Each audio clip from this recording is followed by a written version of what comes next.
Welcome back to the channel, everybody. I am Lady Nika, and we are doing another reality review. Damn, my mouth has... Okay, I don't know what happened then. I'm gonna keep moving.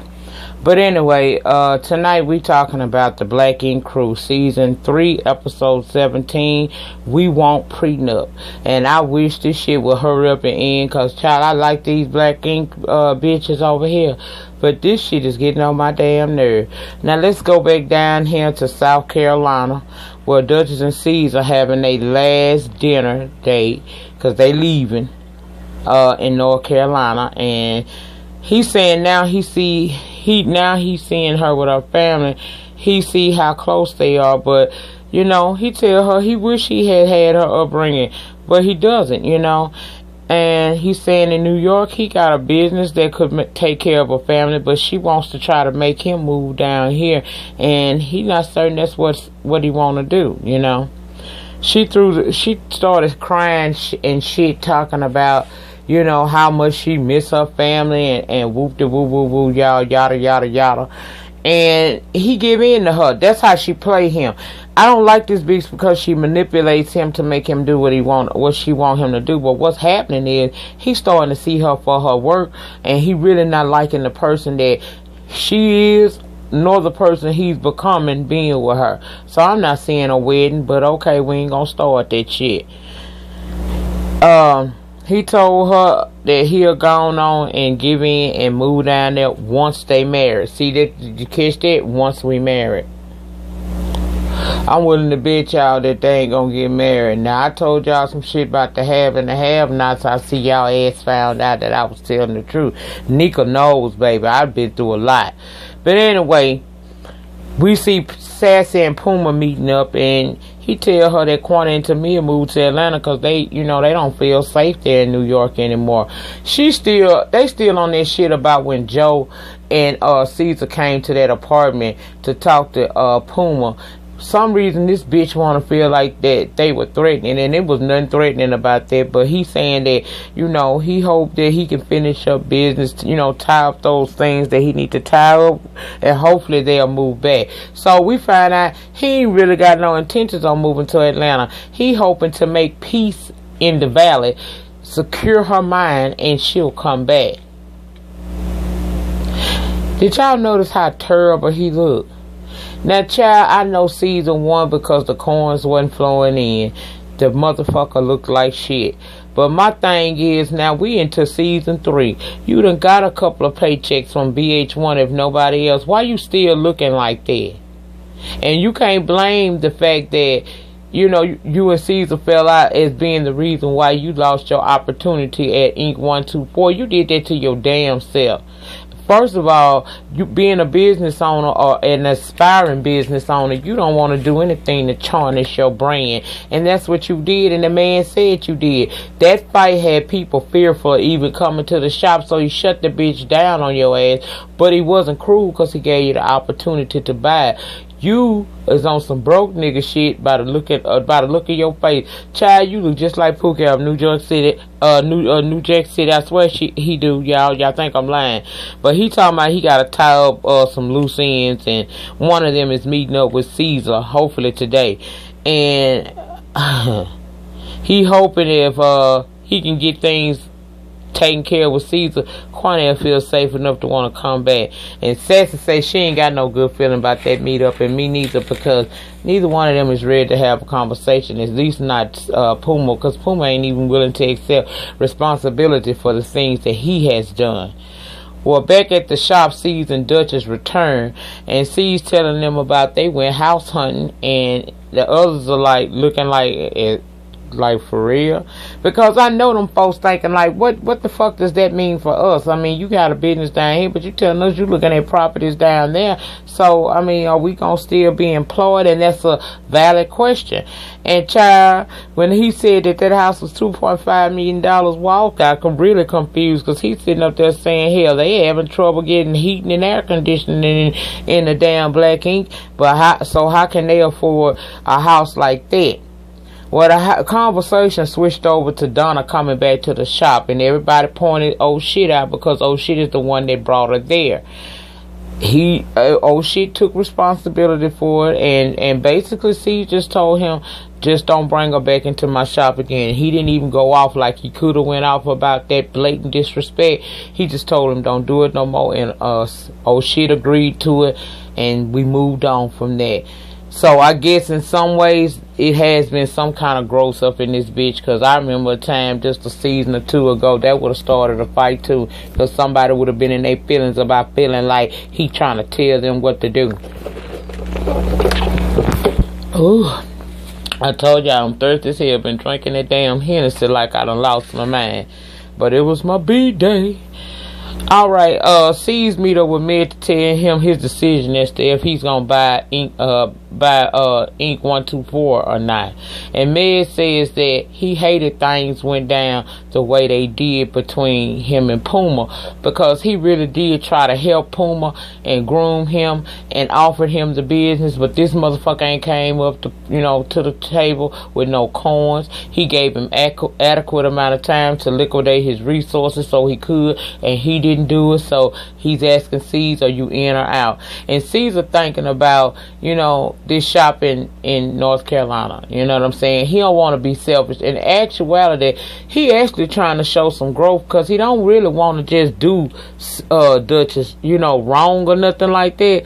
But at the same time, he gotta put what he would probably want to do, because you could tell he wanted to buy the damn shop, but because he trying to be a good man to her and continuously make up for that one time he cheated on her, which I feel like shouldn't no motherfucker have to keep saying they sorry. If this man didn't apologize to you and you say you forgive him and you want to marry him, stop throwing that shit up in his face. I can't stand a person to say that they forgive you, but every time you make a move, the bitches want to remind you of what the fuck you did. Either you gonna be okay with me and let's move forward, or bitch, we could break up and it don't make me no motherfucking difference, because I'm gonna be alright any damn way. But because he's trying to love on Duchess, dumbass, he tell him that he's not gonna be, he's decided to not buy the shop. And Med asked him where did they leave all of them. He told him, well, me and you, we cool, and maybe in time me and Puma will be able to sit down and squash the beef between us, but for the time being, you and I are great. And Med asked him, did he want to help put, take signs down and close the shop up. And it was a sign that said Ink 124 that he allowed Caesar to have, and that's how that shit went, child. He gave it to him. He ain't steal it. Well, while all that going on, Scott meeting up in the park with her best friend Allison and her little son. I forgot the little boy's name. I think it's Isaiah or something like that. But that's her godchild, and she says that she understands what her friend is going through as a single mom, because she has to help this girl sometimes. So in a sense, she feels like she is a baby father. Well, the convo starts about what happened with her revealing that she had given up her children for adoption, and how she had to tell the doctor that when she went to talk to him about getting a buff ass reduction or ass lift or whatever she want done, she want him to give her some booty. And she admitted she had to tell him about that, and in doing so, that kind of brought up a whole lot of emotions that she thought that was kind of down, because she has kept up with her kids. I mean, she said through Facebook she knows, what sports they're playing, because it's two boys, what sports they're playing, what their favorite colors are. She, as much as an outsider can find out about people, she has done that to find out about her boys, but she don't think she want to reach out to them, but she want to wait till they old enough to make a decision to whether or not they want to be in her life or want to allow her to be in their life. And she wants to let them know that I did what I did because I wanted to give you the best life possible, and our life that I had at 14 and 16 was not a good life. I went through a lot of stuff, and I'm glad that I did give them away, because I ain't want my kids to grow up in that kind of environment. And to me, that is one of the greatest acts of love that a mother can show, is to allow her child to be separated from them for the greater good. Okay, but her friend encouraging her to sit down and write that letter to her kids to let them know how she feel. And even at the park, she was kind of crying and stuff about it. So we know this is a real thing to her. And I want to say I appreciate VH1 for this show. That's probably why I fucks with it, because out of all of the fuckery that go on between VH1 and Bravo shows, this one seems to be the most authentic. I understand what this girl is going through. Although I have not been in this situation, I can understand that growing up in the situation that she's grown up with, she didn't want her kids. She knew she couldn't provide for her children, and apparently the people that she gave her kids to can. So I thank her. I like the fact she made that sacrifice for the betterment of her children, even though we can tell it's ripping her heart apart.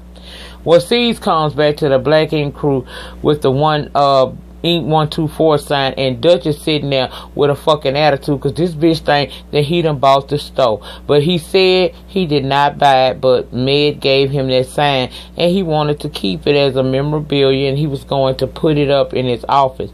And of course she got to chime in and tell him where he should put it and shit like that. She ain't never got she can't never say nothing encouraging, and the bitch show don't know when to shut up. And Teddy is looking over there at her like, Cause Teddy know it for what it is. That's his cousin. He know it. All she do is motherfucking manipulate C's into doing shit. But here's the tea. C's waking up to this shit. Well, also we see while they at the shop, we find out shit can't spell. He done sat here and did a tattoo and misspelled against. They even took out the fucking they pulled up the damn spelling bee with the word against in it and asked him to spell it, and he still couldn't spell it, child. That's a damn shame that you a tattoo artist and you don't even know how to fucking spell. That say something about you, bruh, and it ain't a good thing. I don't give a fuck how well you tattoo. If you gonna tattoo numbers and words on folks, you need to know that shit. You can't be no illiterate motherfucker up in there doing this shit. But he is. But child, some guy comes in there and he telling them that he want 2 tats at the same time. And they are like they shocked. I mean, I know possibly 2 tats at one time would probably be very painful. But, I mean, I know people that done did 2 tats. It might not be in the same spot, but the motherfuckers did them at the same time. So why is we making an issue about the shit? The boy wanted 2 tattoos, one of an angel and one of the Grim Reaper. He want Duchess to do the angel and C's to do the Grim Reaper. And C's is pretty much saying, I don't know why you get to do the angel, because you the one that's mean and shit. So they have this little conversation about who's mean and who's nice. We all know that if you really gonna bring it down and tell the truth, C's would probably be the person that would be the nice person, and Duchess is a straight bitch, because we all see Duchess don't give a fuck about nobody but motherfucking Duchess. That's all she care about. And the boy's telling them that he had, he's been close to death at least 6 times, and hell, he still got the slug from one of the gunshots in his body. So, he feel like sometimes it's an internal battle with him being good and wanting to revert back to that old street life that he has already left. Well, they do the shit, and he liked it. It was nice, whatever. C shows up at the shop the next day super early because he couldn't sleep, because he got a text from Puma saying that he want to meet up with him. And Teddy not here for it, because he basically saying, how you know this nigga ain't gonna try what he tried before, trying to jump you and shit. But Teddy asked Teddy telling him, maybe you should rethink this. C's want to go. At this point, he want to go for the right reasons, even though shit gonna turn wrong in the long run. At this moment, he's like, maybe I should go meet up with him and shit. But before he do, Teddy asked him when the wedding, because he need to get a suit. And C said he don't know, because he got something he want to talk to her about. And he let him know that he interested in getting a prenup, okay? Teddy say, if you thinking about a prenup, that means that you don't think this shit is gonna last, and if it don't last, You want to make sure that you walk out of it with what you walked into it with. And he confirmed that. He ain't necessarily thinking he gonna do wrong, but he also know that when Duchess is mad, Duchess will do a lot of evil shit. And he done worked too hard for his shop. He's established already, and he don't want that problem. So he want to get the prenup. And tell him, you know, rethink it, because he needs to be careful. And he's talking about rethink the marriage, child. What C's feel like he losing himself to that relationship. He don't like it. He said he doesn't like it at all. So he wants the prenup to protect his already established assets. And if she don't want to sign it, then they ain't getting married. Yeah, I'm telling you, gonna come to fruition what I said, but mark my words. Now let's go back to the apartment. And apparently Sky and her mom has been out and about, but it's time for her mom to get ready to go to work. So she give her kids goodbye. They apparently have talked about her kids and her desire to want to reach out to those kids. And apparently her mama have supported her in that. So she go inside there and she's trying to write that letter and just have a whole breakdown. And you know it's real. She's trying to tell them that she wanted the best for them, although she was not active in their lives. She's been vigilant throughout the years. She know a lot about them, like I was telling y'all, as much as a person from the outside could know. And that was a touching moment. She broke down. Lord Jesus, she broke down. You know that's some real shit. That's some hurt, honey. That's that hurt. Well, let's go on over to Duchess and C's, and they meeting up because he want to present her with the prenup. And she saying that she trying to butter this motherfucker up. She probably had some notion that something ain't right with him, because she talking about he the best thing that ever happened to her and all that shit.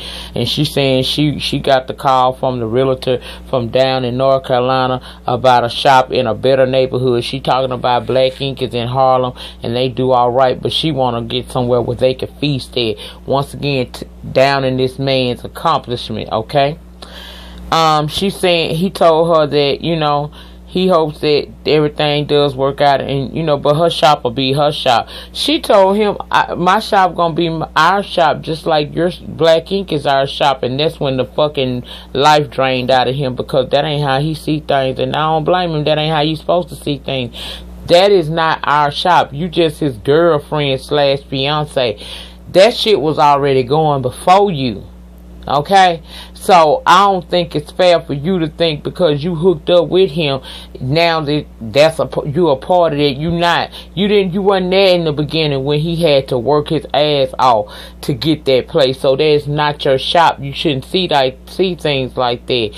And I understand that when you marry, what's his become yours and vice versa. But in a situation where it involves things like this, assets, no, that don't go together. Now, whatever y'all build from the time y'all get together is y'all's collectively. But when it's a situation where this shit was going on long before you, in fact, you came here to work for him, then that's when you need to, you know, that's when I feel like it's not about the two of them.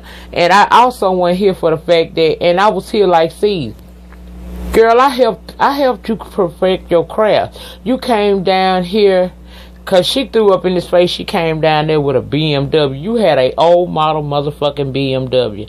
I guess you must be under the impression that it doesn't matter how old it is. You was already made. But you couldn't have already been made because you came to him, and he revealed last night, that it's been several hours after hours where he worked with you to get you to be as good as you are now. But you give him no credit at all. You act like you do everything for yourself, and you built your brand on your own, and you haven't. Because had you not come on this show, we wouldn't know you, girl. We would not know your nappy dreaded head ass like that there.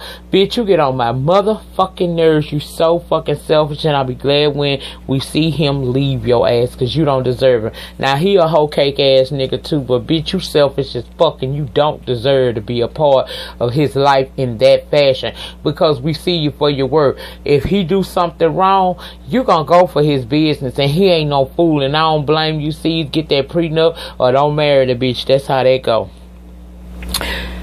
Child, she even told that man Black Ink is barely making money, and he can keep that. See, once again, tearing down this man's dream. Black Ink is his dream. Whether it brings in thousands a month or it brings in damn near nothing, it's his dream. And not for nothing, you still work for him. He don't work for you. Shit, businesses have years like that where shit don't go right. Child. Well, after she said all that, he started rethinking, because he don't want to be with someone who down his dreams and his business, and that's what she doing. I told y'all, coming up on it.